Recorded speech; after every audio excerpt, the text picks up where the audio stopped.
Déjenme contarles sobre el día en que me convertí en invisible. Y no estoy hablando de una metáfora motivacional barata. Hablo del día en que entré a una sala de juntas valorada en 3.2 mil millones de euros y literalmente nadie me vio. Mi nombre es Rebeca Torres, tengo 42 años. Y antes de que piensen que esta es otra historia de una ejecutiva amargada quejándose de microagresiones corporativas, déjenme ser clara. Yo no soy ejecutiva. Soy algo mucho más peligroso. Soy la consultora estratégica que 3 de las compañías más grandes de Europa llaman cuando están a 90 días de la bancarrota y necesitan un milagro. Pero ese martes de octubre, cuando entré a las oficinas centrales de Kronos Industries en Frankfurt, nadie en esa sala sabía quién era yo, y eso resultó ser su error más caro de la historia. La reunión estaba programada para las 9:00 am. Llegué a las 8:47, como siempre hago. 13 minutos de anticipación. Suficiente para observar, insuficiente para parecer ansiosa.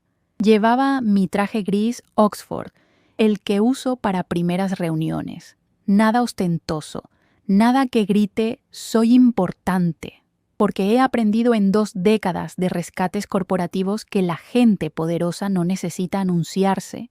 Los inseguros, por otro lado, nunca pueden evitarlo. Y créanme, en 20 años haciendo esto he visto de todo. He visto CEOs llorar en baños ejecutivos cuando les muestro los números reales. He visto directores de empresas Fortune 500 vomitar de pánico cuando entienden cuán cerca están del abismo. He visto imperios construidos durante generaciones colapsar en 72 horas porque alguien fue demasiado orgulloso para pedir ayuda a tiempo. Pero Kronos Industries, Kronos iba a ser diferente, y no de la manera que ellos esperaban.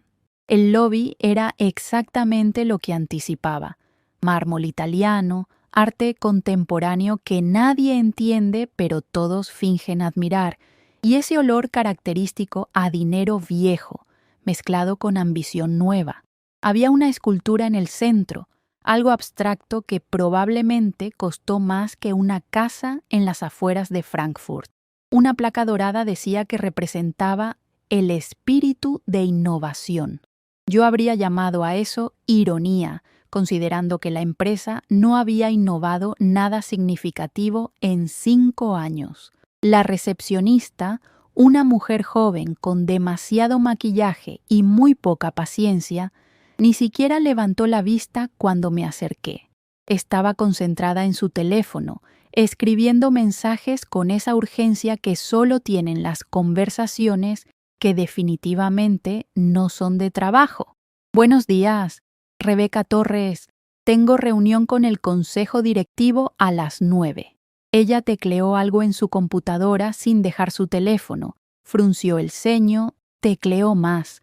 Luego me miró de arriba abajo con esa expresión que he visto 1000 veces, confusión mezclada con ligero desdén, esa mirada que dice, no encajas en lo que esperaba ver aquí. No veo su nombre en la lista de visitantes VIP. Estoy en la lista regular, respondí manteniendo mi voz neutral. Ya sabía cómo terminaría esto. Siempre es igual. Otro vistazo condescendiente, esta vez más lento, más deliberado. Es usted de catering, porque la entrada de proveedores es por la parte trasera. O si viene a hacer limpieza, necesita reportarse con el supervisor de mantenimiento. Antes de que pudiera responder, un hombre con un traje que probablemente costaba más que el salario mensual de la recepcionista pasó junto a nosotras, hablando agresivamente por teléfono. No me importa lo que diga Múnich. Quiero esos números en mi escritorio en 1 hora o empiezo a hacer llamadas a recursos humanos. ¿Me entiendes? No estoy preguntando, estoy ordenando. La recepcionista prácticamente se derritió en una reverencia invisible. Buenos días, señor Hoffman. Él ni siquiera la miró, pero a mí sí.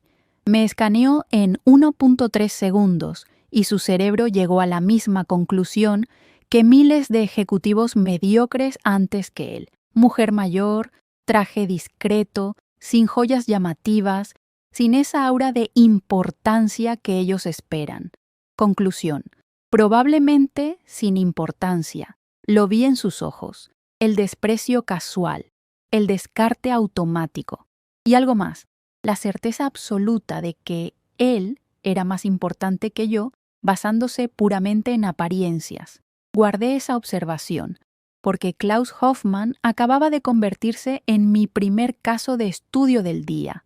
Antes de contarles exactamente cómo la arrogancia de esta empresa se convirtió en la lección más cara de su historia corporativa, podrían tomarse un segundo para darle me gusta a este video y suscribirse, porque lo que estoy a punto de compartir les mostrará cómo 45 minutos de ser ignorada en una sala de juntas se transformaron en la reestructuración más brutal que la industria automovilística alemana ha visto en 30 años. Y créanme, necesitan escuchar cada detalle de cómo el ego de un directorio completo casi destruye una empresa de 80 años de historia. Finalmente me dieron un gafete de visitante temporal. Ni siquiera era de los buenos, los que dan acceso total. Era uno de esos gafetes baratos de papel que se pegan a la ropa y dejan residuo, el tipo que dan a repartidores y técnicos. La recepcionista ni siquiera me explicó cómo llegar, solo señaló vagamente hacia los elevadores y volvió a su teléfono. Me dirigí al piso 23.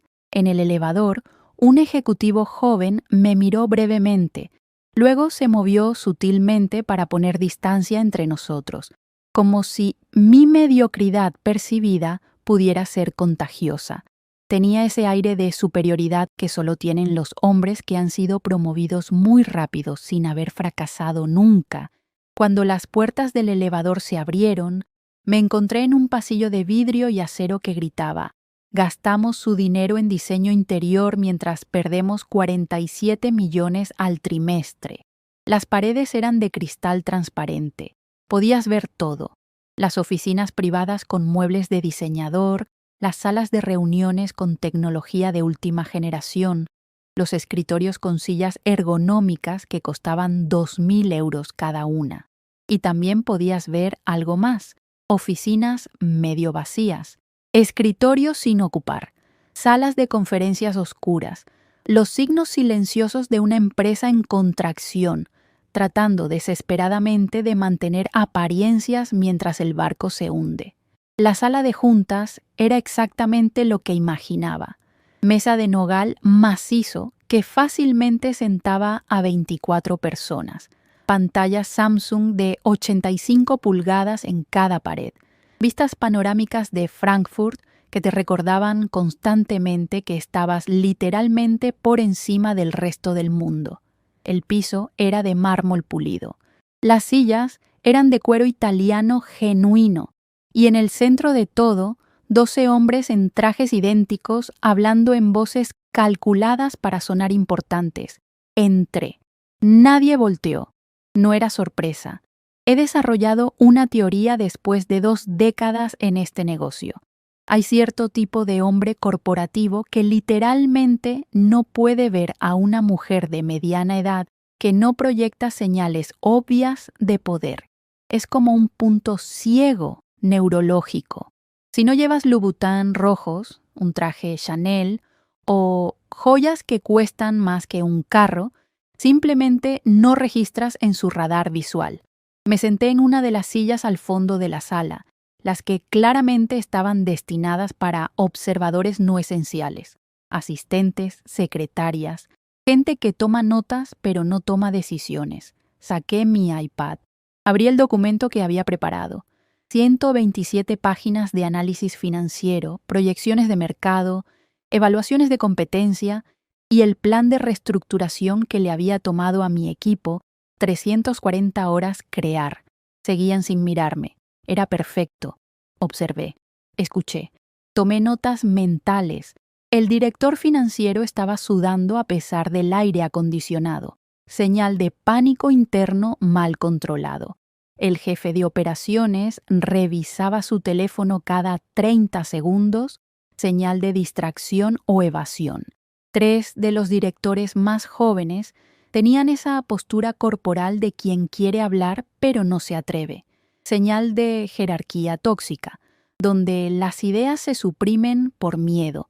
A las 9:03, un hombre que claramente era el CEO entró con la energía de alguien que está acostumbrado a que las conversaciones se detengan cuando él aparece. Pelo plateado perfectamente peinado, bronceado de vacaciones en el Mediterráneo, reloj Patek Philippe que costaba más que un auto compacto. Heinrich Richter, 58 años. CEO durante los últimos 7 años. Antes de eso, director de operaciones en Mercedes-Benz. Había investigado su historia, brillante en su apogeo. Lideró una de las expansiones más exitosas de Mercedes en Asia, pero eso fue hace 15 años. Desde entonces, resultados mediocres disfrazados con contabilidad creativa y narrativas corporativas optimistas. Señores, dijo sin notar mi presencia, comencemos. Tenemos una crisis que manejar y solo 90 días antes de que nuestros acreedores principales comiencen a hacer preguntas incómodas. 90 días. Ese era el número real. Yo sabía que eran 83, pero aparentemente el CEO estaba siendo generoso con su propia línea de tiempo. Klaus Hoffmann, el hombre del lobby, comenzó la presentación. Se puso de pie con esa confianza performativa que solo tienen los ejecutivos que están a punto de decir cosas terribles con entusiasmo profesional. Gráficas descendentes llenaron las pantallas, números rojos parpadeaban como advertencias de emergencia, pronósticos catastróficos se desplegaban en proyecciones a 3 años que básicamente mostraban a la empresa desapareciendo. La situación es crítica, dijo Hoffmann, con la urgencia fingida de alguien que lleva meses ignorando señales de alarma. Nuestros márgenes se han reducido 34% en 18 meses. Hemos perdido contratos con 3 de nuestros 5 clientes principales. Mercedes, BMW y Volkswagen Group han cancelado o reducido significativamente sus órdenes. Y Frankfurt Daily News publicará mañana un artículo sobre nuestra crisis de liderazgo. Ahí estaba, la filtración. Alguien en esta sala había hablado con la prensa, probablemente intentando presionar para su propia agenda. Observé las caras. 2 directores parecían sorprendidos genuinamente. Uno parecía satisfecho, interesante. Uno de los directores, un hombre mayor con bigote que probablemente era una reliquia de los años 80, habló con voz que temblaba ligeramente. ¿Y la consultora? ¿La famosa estratega que supuestamente iba a salvarnos? ¿La mujer de los milagros? El CEO miró su reloj Patek Philippe, molesto. Se supone que llegaría a las 9, típico de estas consultoras boutique. Cobran fortunas y ni siquiera pueden ser puntuales. Probablemente está perdida buscando estacionamiento o tomándose un café. Yo estaba literalmente a 4 metros de él. Podía ver el monograma en su camisa. HRK. Heinrich Robert Carsten Richter. Permanecí en silencio, porque esto era lo que yo llamo la fase de observación diagnóstica. En mis 20 años rescatando empresas, he aprendido que puedes entender más de una organización en 30 minutos observando cómo hablan cuando creen que nadie importante está escuchando, que en 6 meses de entrevistas formales. Y lo que estaba observando era peor de lo que había anticipado en mi análisis preliminar. La dinámica de poder era tóxica. Richter claramente intimidaba a su equipo. Hoffmann era un segundo al mando que operaba más como un sicario político que como un director operativo, y el resto del directorio parecía estar más preocupado por sobrevivir que por salvar la empresa. Hoffmann continuó, haciendo clic a través de diapositivas llenas de jerga corporativa que básicamente traducía a «vamos a destruir vidas para salvar números en un reporte trimestral». Propongo un plan de reducción masiva e inmediata. 3.000 empleos eliminados en el primer trimestre. Cerramos las plantas de Polonia y República Checa. Consolidamos todas las operaciones en Alemania. Renegociamos contratos con proveedores con términos más agresivos.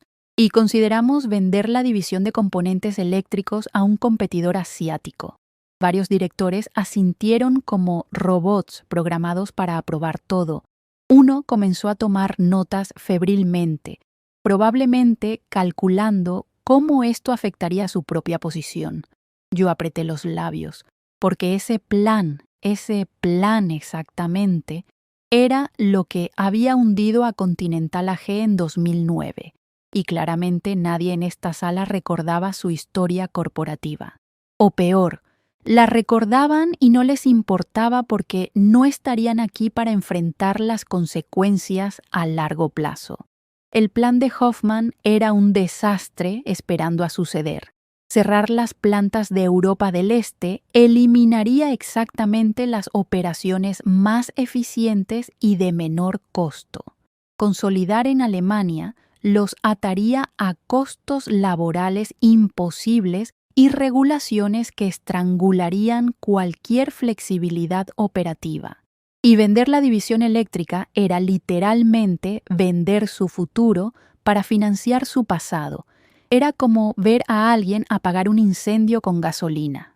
A las 9:17, la puerta se abrió. Una asistente joven entró, luciendo ese tipo de pánico controlado que solo tienen las personas que están a punto de interrumpir a gente importante con información que no querrán escuchar. «Disculpen la interrupción, señor Richter», dijo, dirigiéndose al CEO con la deferencia de quien ha sido entrenada para nunca hacer contacto visual directo. Pero la señora Torres, la consultora, ha llegado y está esperando en recepción. La recepcionista dice que llegó hace más de 20 minutos, pero que no hay nadie disponible para escoltarla. El CEO suspiró con exasperación teatral, del tipo que había perfeccionado para máximo efecto dramático. Finalmente, que suba inmediatamente y tráele un café. Probablemente necesita despertarse si va a darnos algo útil. Y avísale que no toleramos tardanzas. La asistente miró alrededor de la sala, confundida. Sus ojos se posaron en mí por un momento. Luego miró su tableta, donde probablemente tenía mi foto. Luego volvió a mirarme. Vi el reconocimiento iluminarse en su rostro como un amanecer lento. «Señor Richter», dijo ella, con voz temblorosa que subía media octava en pánico. La señora sentada al fondo con el iPad, todos voltearon simultáneamente, como marionetas jaladas por el mismo hilo invisible, como si acabara de materializarme de la nada. El silencio fue absolutamente delicioso. Conté en mi cabeza 1, 2, 3, 4 segundos de silencio total mientras 12 cerebros procesaban simultáneamente la misma información devastadora. Habían estado hablando libremente frente a exactamente la persona que no debían. Me puse de pie con movimientos deliberadamente lentos, recogí mi iPad y caminé hacia la mesa principal con la velocidad exacta que proyecta autoridad sin arrogancia. Pasos firmes pero no apresurados, postura erguida pero no rígida. Me senté en la silla vacía al centro de la mesa, la que claramente habían reservado para mí, sin darse cuenta de que ya había llegado. «Buenos días, señores», dije, mi voz llenando la sala sin necesidad de aumentar el volumen. «Rebeca Torres, un placer finalmente ser vista. He estado aquí desde las 8:57, 27 minutos para ser exactos». La expresión del CEO pasó por 5 etapas de shock en 3 segundos. Sorpresa, confusión, realización, horror. Y finalmente ese tipo de pánico contenido que solo viene cuando entiendes que acabas de cometer un error catastrófico frente a exactamente la persona equivocada. Hoffman intentó recuperarse con esa habilidad corporativa de pretender que los desastres son en realidad oportunidades mal entendidas. Nosotros no nos dimos cuenta, No esperábamos. El mensaje que recibimos decía que usted llegaría justo a las 9. ¿No esperaban qué? Pregunté con genuina curiosidad antropológica. ¿No esperaban que la consultora que contrató su consejo de administración a 80.000 euros por semana fuera una mujer de 42 años en un traje discreto de Marks and Spencer? ¿O no esperaban que alguien importante llegara temprano, se sentara sin anunciarse como si fuera la reina de Inglaterra y tuviera la audacia de simplemente observar? Nadie respondió. El silencio se extendió como una mancha de tinta en papel absorbente.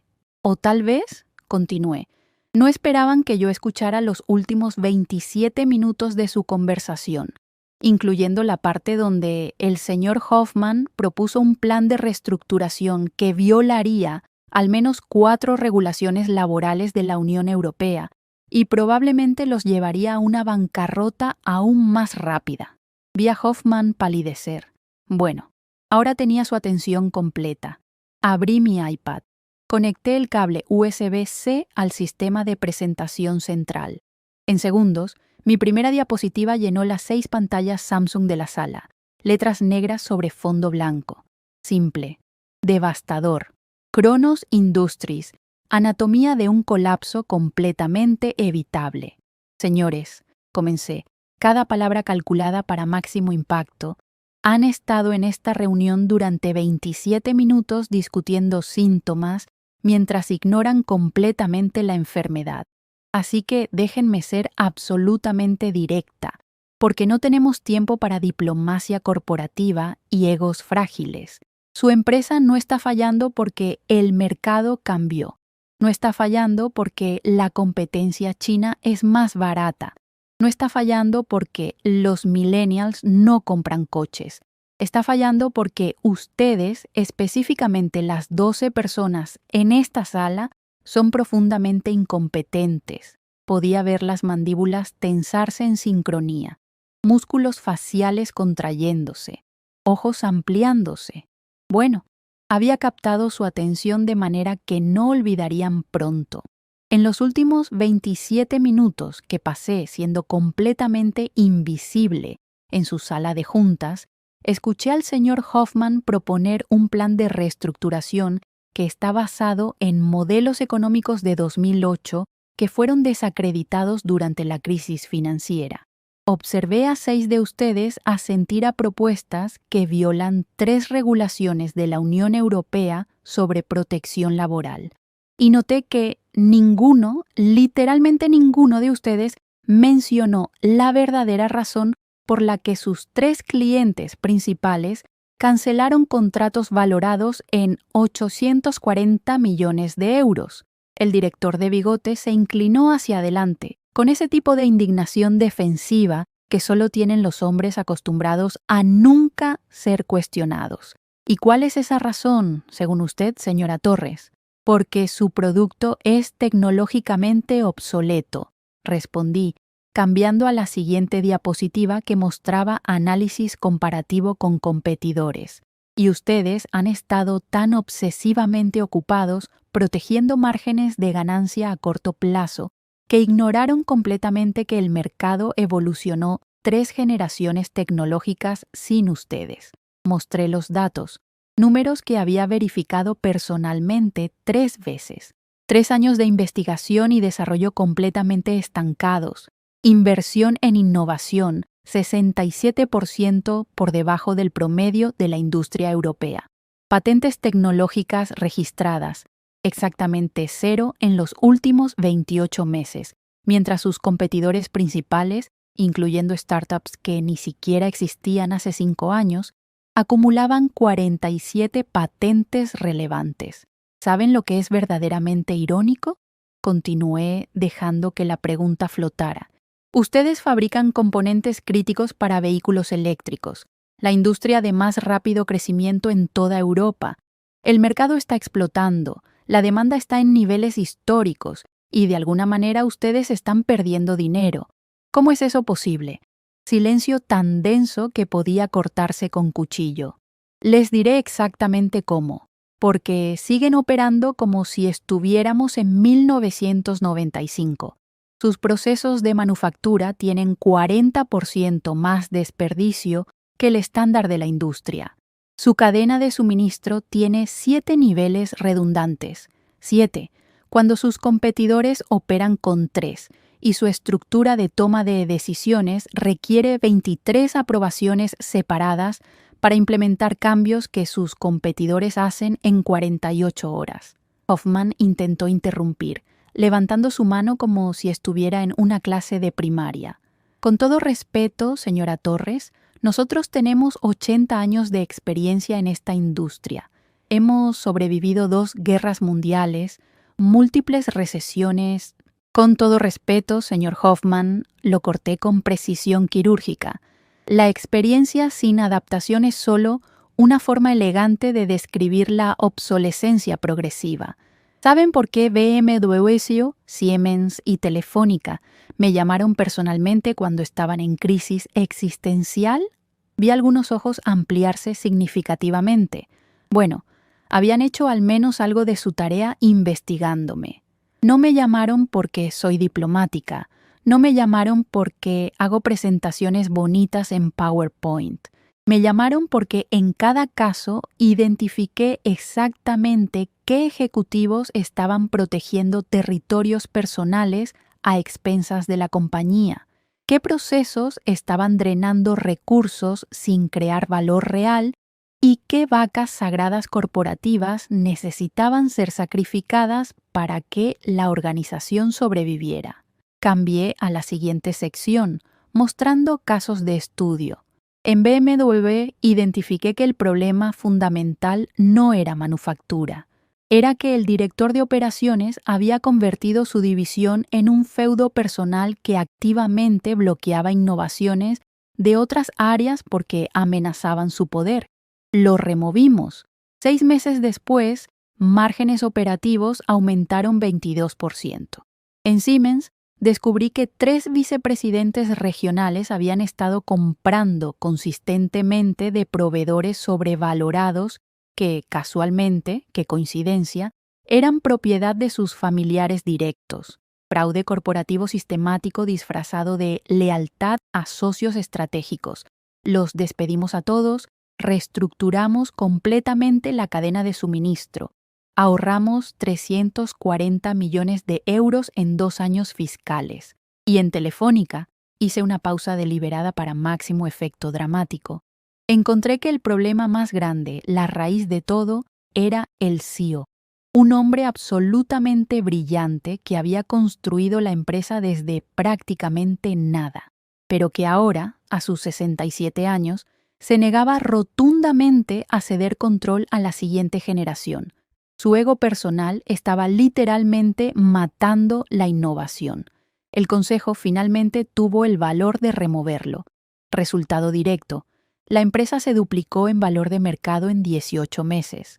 Podía ver la incomodidad extendiéndose por la sala como niebla tóxica, llenando cada espacio, sofocando cada pensamiento defensivo.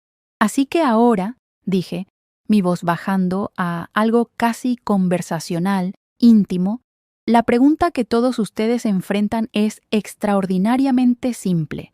¿Tienen el valor real de escuchar verdades profundamente incómodas? ¿O contrataron a la consultora más cara y efectiva de Europa solo para ignorarla porque no llegó usando joyas de diamantes, tacones Louboutin y actitud de diva corporativa? El CEO, Richter, finalmente habló. Su voz había perdido toda la arrogancia anterior, reemplazada por algo que sonaba peligrosamente cercano a la humildad forzada. Señora Torres, estuvimos completamente fuera de lugar. Le ofrezco mis más sinceras disculpas personales. No necesito disculpas, respondí firmemente. Las disculpas no salvan empresas. Necesito que presten atención absoluta a cada palabra que voy a decir en las próximas 2 horas. Y durante esas 2 horas, desmonté sistemáticamente su empresa pieza por pieza, como un relojero desmontando un mecanismo roto para entender exactamente dónde falló cada componente. Mostré con precisión brutal cómo cada decisión estratégica de los últimos 3 años había contribuido directamente a la crisis. Identifiqué por nombre 9 ejecutivos de nivel medio que estaban activamente bloqueando cambios necesarios para proteger sus propias posiciones. Señalé 17 procesos corporativos que podían ser automatizados, eliminados o consolidados sin pérdida de calidad. Y luego, cuando ya había establecido completamente mi credibilidad y autoridad, presenté el plan. No era el plan simplista de despidos masivos que Hoffman había propuesto.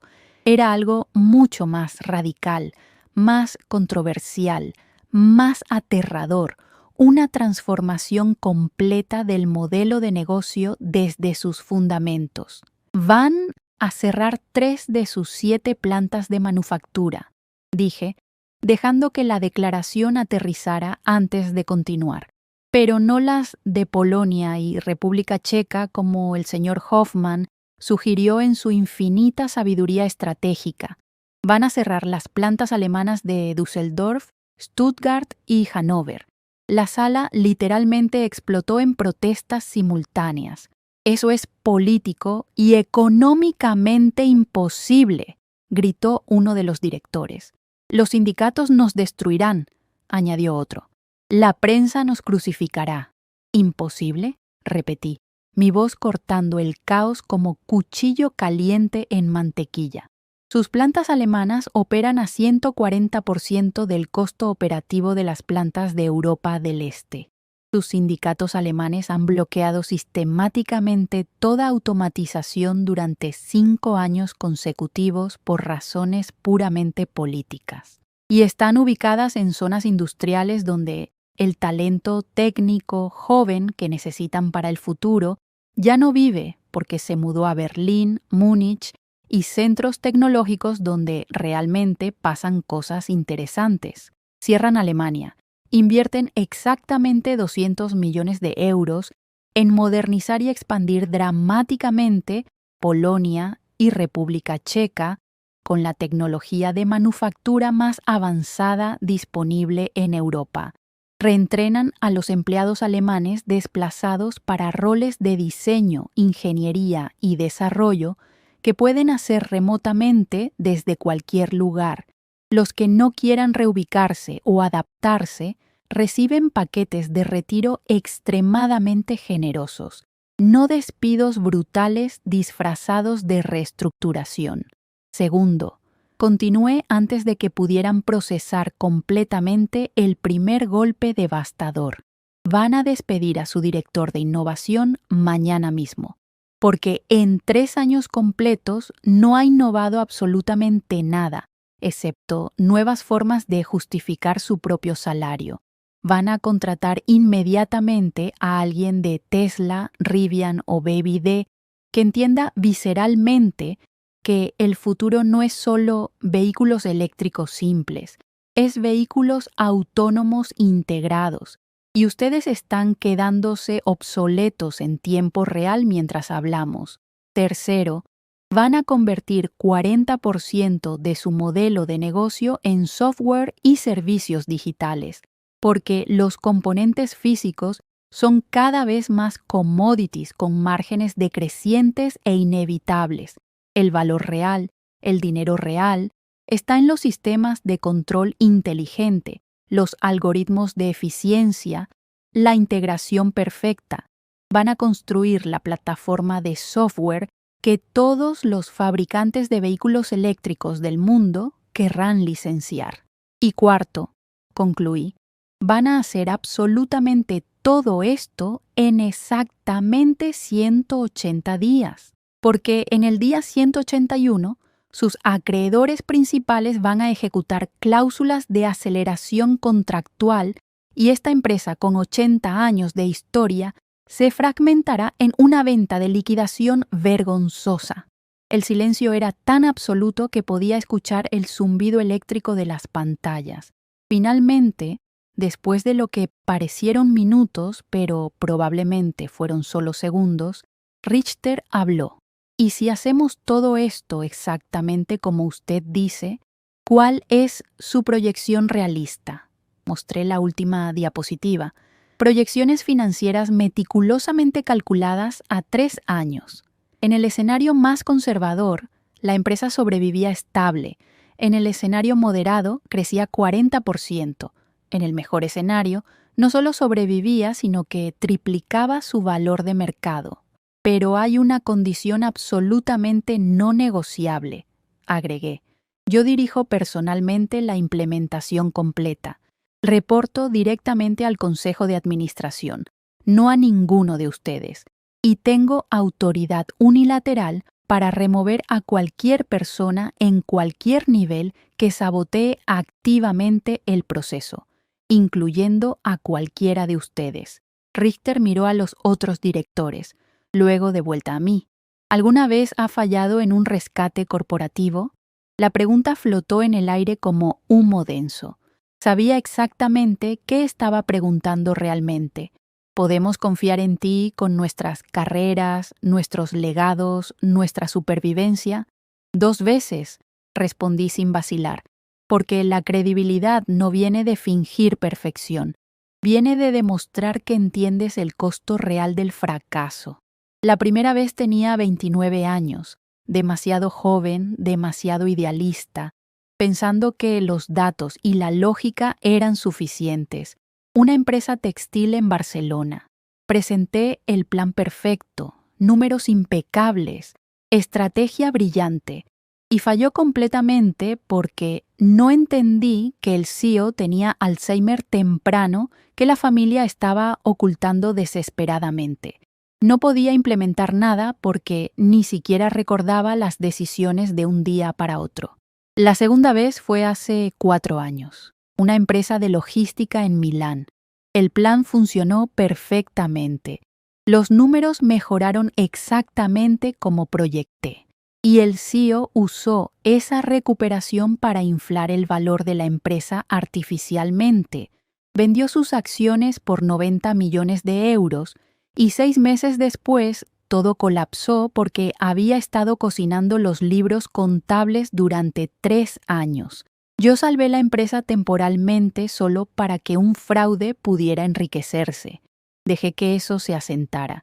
Desde entonces tengo una cláusula contractual que requiere auditoría forense completa antes de aceptar cualquier proyecto y autoridad para detener todo si descubro fraude o deshonestidad fundamental. Richter asintió lentamente. Respetaba eso. O al menos respetaba que yo no estuviera tratando de venderle una fantasía de éxito garantizado. ¿Cuánto tiempo necesita para decidir?, pregunté. Ya decidimos, dijo Hoffman, sorprendiéndome genuinamente. Su voz había perdido toda la arrogancia anterior. Cuando usted entró invisiblemente y escuchó todo sin que nos diéramos cuenta, ese fue su audición real.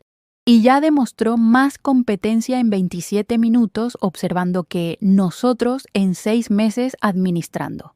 Entonces comencemos, respondí, guardando mi iPad, porque cada segundo que perdemos es dinero que nunca recuperaremos. 6 meses después, Kronos Industries había cerrado las 3 plantas alemanas con paquetes de compensación que convirtieron a sus ex empleados en los testimoniales más positivos imaginables. Las plantas de Polonia y República Checa operaban con tecnología robótica de última generación, y la nueva división de software ya tenía contratos preliminares con 2 fabricantes automotrices asiáticos. El Frankfurt Daily News publicó un artículo, pero no el que esperaban.